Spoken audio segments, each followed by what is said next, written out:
দক্ষিণ দিনাজপুর জেলা হরিরামপুর ব্লকে গোকর্ণ গ্রাম পঞ্চায়েতের লৌহচর এলাকায় 1 কিলোমিটার ঢালাই রাস্তা WBAICLTD ডিপার্টমেন্ট দপ্তর উদ্যোগ শিলান্যাস করলেন হরিরামপুর বিধানসভার বিধায়ক তথা পশ্চিমবঙ্গের ক্রেতা সুরক্ষা দপ্তরের মন্ত্রী বিপ্লব মিত্র।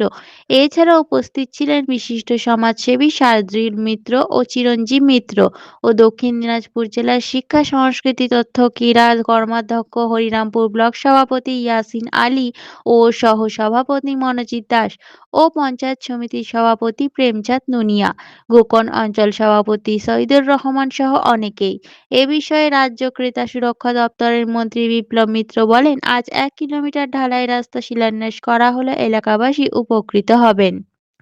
স্যার, আজকে কোথায় কি ছিল?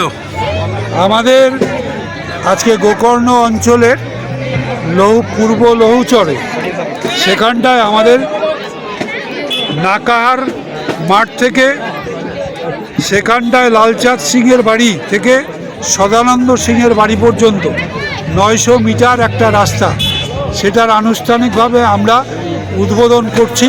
কাজটা শুরু হয়ে যাবে। আর এই সঙ্গে আমাদের একটা খুব বড় রাস্তা, প্রয়োজনীয় রাস্তা, সেটা হচ্ছে আমাদের মইনুল মোড় থেকে এই মিয়াপাড়া হয়ে মুসন পশ্চিম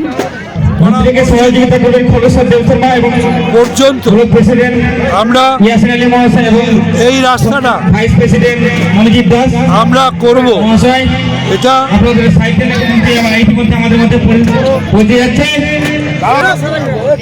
স্যাংশন হয়ে গেছে। এটা 1,93,80,000।